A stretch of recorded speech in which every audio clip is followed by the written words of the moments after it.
Object inheritance is a well-established principle in software engineering, and it is used extensively within Composer in order to help to structure the objects that you work with, which are essentially the blocks, widgets, and sections.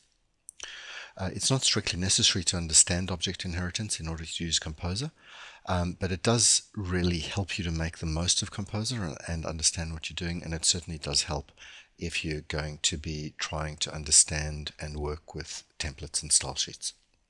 However, if you just want to get started and drop some objects into a form without worrying too much about technical details like inheritance, then please skip this video and come back and have a look at it once you want to get into a little more detail.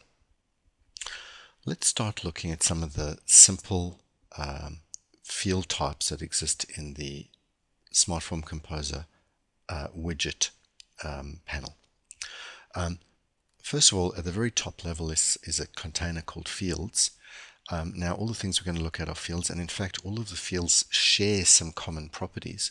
There is in fact in object-oriented terminology an abstract base class that defines a field, because there are certain things that all of these fields have in common, and all of that common information is stored as this base class. However, we won't worry too much about that. As far as we're concerned, that's just a container. And let's have a look at some of the actual field types. Well, we could drag a checkbox onto our form. That's not very interesting. There's only one of those. Drop-down list. But drop-down list is interesting. We could just drop a blank drop-down list, but we could also drop one of these drop-down lists. And these drop-down lists differ from the main drop-down list in that they've overridden one of the properties, essentially the data property. So all of these drop-down lists are identical to the standard drop. Let's drag a title drop-down list into our form and let's go exploring. So I'm going to call it title. Remember, it differs from the default drop-down list only that it defines a series of properties. Let's go and have a look at which those properties are. Actually, just one property. If we go and look on the Data tab, what we'll see is that it defines values for Mr., Mrs., Ms., and other. Now, we can further override this by changing the values that appear in this drop-down list on the form itself. You can see at the moment these values are actually defined in the type definition. That's the underlying base type that was constructed by the person who built our template for us. But I can go in and override that. I might decide to add a new value called professor, and perhaps another value called the honorary. We can see them there. I might also move other to the bottom. Now, interestingly, we can see exactly how this is defined. You'll notice, you may have noticed if you're watching carefully, that this little symbol on the right hand side has changed from type definition, which means that this particular property was defined in the base type, to form, meaning that this property is defined in the form. And if we click on that, we get something called the stack backtrace. The stack backtrace shows us exactly where the property is defined and what value it's set to. So we can see that in the underlying type definition designed by the template designer, title has a value of those. It's not overridden in the style sheet. You can see there is the style sheet definition of the base field and the style sheet definition of the drop-down list. So we haven't chosen to modify this in the style sheet, but then in the form we've actually modified that. Now, one interesting thing about the stack backtrace is that you can always restore the value back to what it was. You can not only see what it was defined upwards in the hierarchy, but you can also restore that. And effectively what it does is removes the overriding in the form and restores it back to the default value. And we'll see that reverted.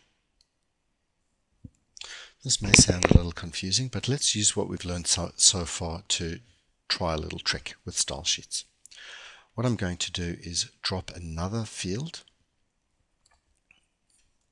called countries of type drop-down box into my form. I'm then going to go and do a little experiment. I'm going to double click on title. I'm going to go into the advanced property presentation and look for the field foreground color. I'm going to pick a color such as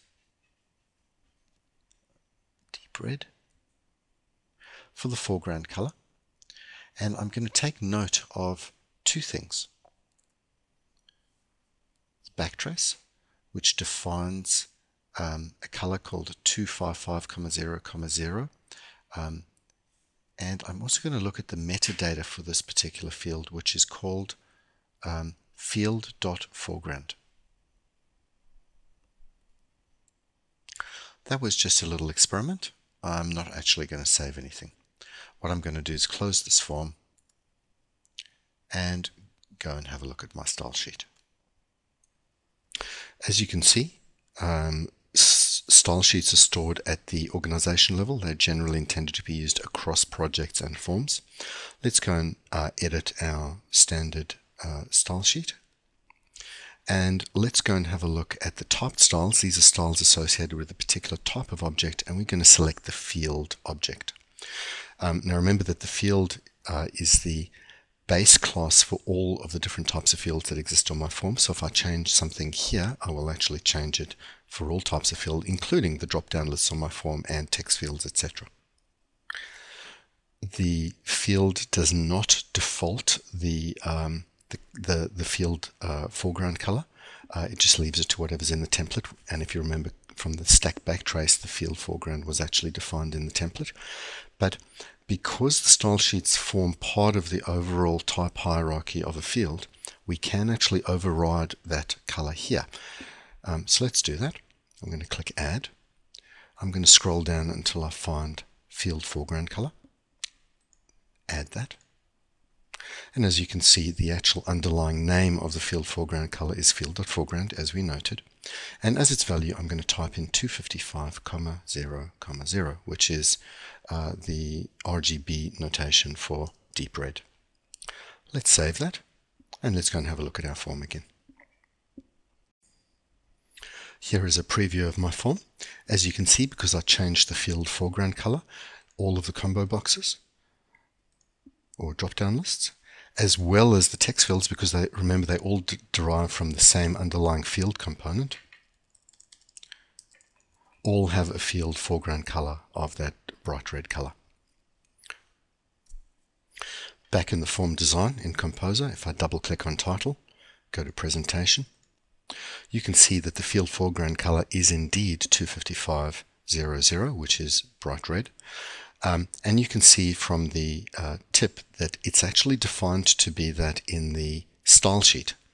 And if we look at the stack backtrace, we'll actually see that it's not set in the type definition, just accepts the default.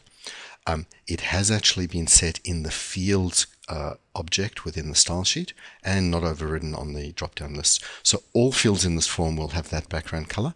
And we could, of course, again then go and override it further within for the instance of this object in this form, but by default we wouldn't do that kind of thing.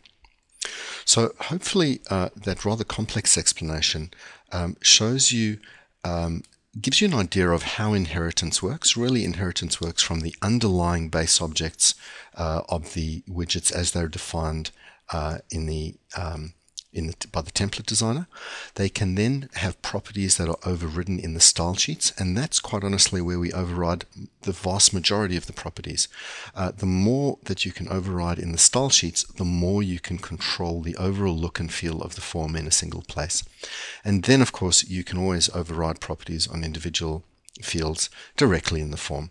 And for example, we almost always do that with the field caption, but we may do it with other things such as an individual foreground color in this case, or the data values in a combo box or whatever.